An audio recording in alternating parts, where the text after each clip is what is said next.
Your credit card company made $1,200 from you last year. You thought you were a customer. You were the product. Meet Jake. Friday night. Dinner, drinks, new shoes. $5,000 on his credit card. Meet Sarah. Same Friday, same $5,000. Same card, same interest rate. One decision after the statement arrived changed everything. Jake paid the minimum. Sarah paid it off. That single choice will cost Jake $14,000 and 11 years of his life. For shoes he stopped wearing in 3 months. Jake opens his statement. Balance $5,000. Minimum payment due $110. $110 feels manageable. $110 feels responsible. $110 feels like progress. $110 is the most expensive decision Jake will make this month.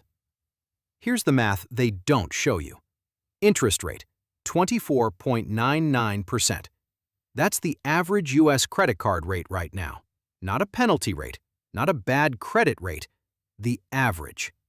$5,000 at 24.99% generates $1,249 in interest every year. Jake pays $110 a month, $1,320 a year. Sounds like progress. Watch where the money actually goes.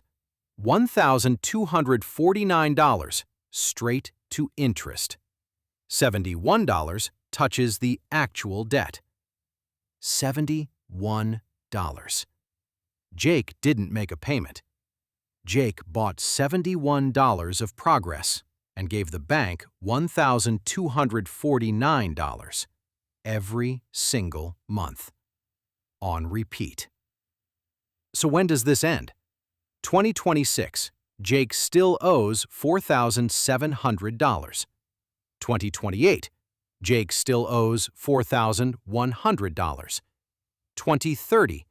Jake still owes $3,200. 2034. Jake is almost done. Almost. Jake makes his final payment. 11 years. $14,300 paid for a $5,000 purchase. The bank made $9,300 from one shopping trip, from one person. Jake got points.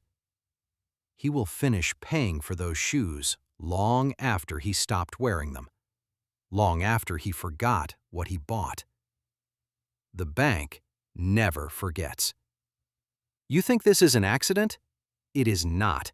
Credit card companies made $130 billion in interest last year. Not from wealthy investors, not from people who forgot to pay, from people paying the minimum, exactly like Jake, every month, on time, following the rules. Here is how the trap was engineered. The statement shows minimum payment first, not total balance, not total interest owed, not what this purchase actually costs. Just the number most people can afford, because $110 feels payable. $14,300 does not. The minimum payment drops as your balance drops. Sounds helpful. The lower it gets, the longer you pay, the more interest they collect.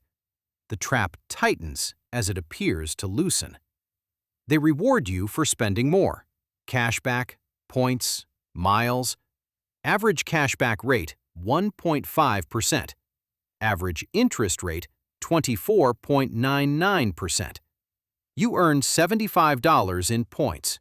You pay $1,249 in interest. You are not winning rewards. You are paying for the feeling of winning. The credit card is not the product. You are. Same $5,000. Same 24.99% interest rate. Same credit card. different number on the payment.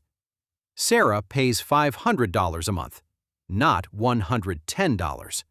$500. Payoff time, 11 months. Total interest paid, $342. Jake paid $9,300 in interest. Sarah paid $342. Same debt, same card, same rate. $8,958 difference from one number. But here's what most people miss. Sarah didn't just save $8,958. She freed $500 a month, and she didn't spend it. Month 12, card is paid off. Month 13, Sarah sends $500 to herself. Index fund, autopilot, every month, without thinking about it. Year 3, $22,000. Year 5, $38,000. Year 7, $61,000. Year 10, $102,000 in growth. $60,000 invested. Total, $196,000. Jake gave the bank $9,300. The bank gave Jake nothing back. Sarah gave herself $60,000. The market gave Sarah $136,000 back. Same income, same starting point. One number on a payment form. Now zoom out. The average American carries $6,500 in credit card debt at 24.99%, paying only the minimum. The bank collects $1,218 per year from the average person, just in interest. Not fees, not penalties. Just interest. There are 160 million credit card holders in America. $1,218 times 160 million. $195 billion. Every year, from minimum payments alone. That is larger than the GDP of 140 countries on Earth, built entirely on people paying $110 a month, on time, feeling responsible. That is not a financial product. That is not a service. That is the most profitable trap ever designed in human history.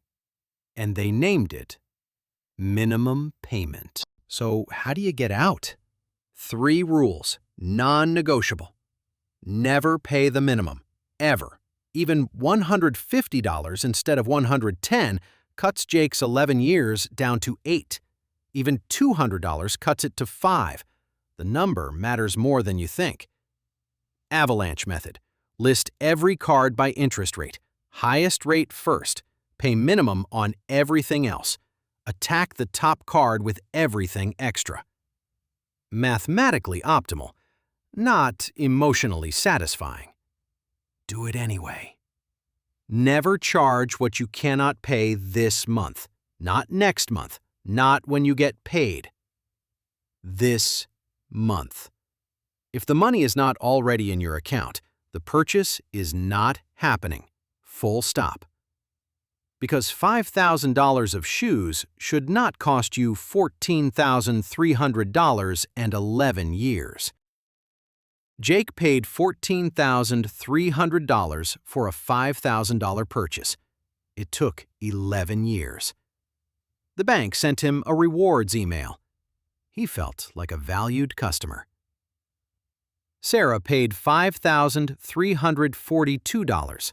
Same purchase, 11 months. Then she invested the difference. 10 years later, Sarah has $196,000. Jake is still paying interest on shoes he can barely remember buying. The credit card is not the trap. The minimum payment is, and they designed it that way, on purpose, with your money. Now you know. Are you team minimum or team payoff?